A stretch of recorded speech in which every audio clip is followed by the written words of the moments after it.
Hi, do you ever feel like saying no to someone isn't that easy? A few weeks ago, my French friends asked me to watch a movie with them.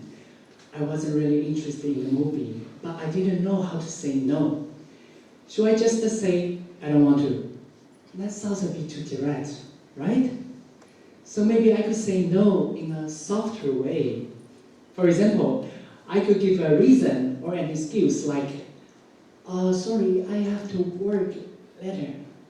Or I could give an unclear answer like, I'm not sure, I might be busy later.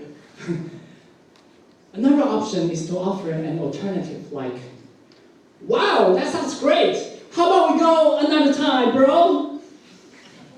These are different ways to say no politely. But which one do native speakers prefer? And if it were you, which one would you choose? With event-related potentials, ERPs, technology, we can see how the brain reacts to different kinds of language. In our study, we found that when people look at examples of how others say no in conversations, their brains reacted differently depending on the type of response. Whether it was a direct refusal, an indirect one, or something totally unrelated. These brainwave patterns can give us clues about how others say no in conversations. Whether, for example, direct refusal are less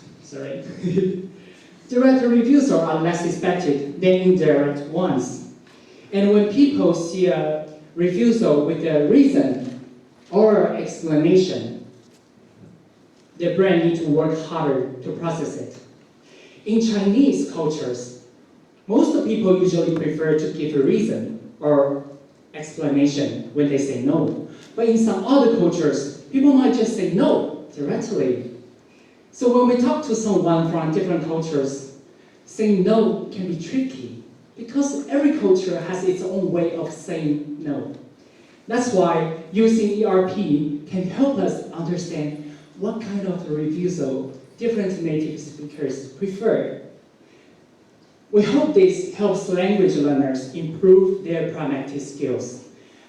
That way, they can say no more naturally and understand how to say no in conversations. And we hope this can help the language learners, and in the future we can say no. Thank you.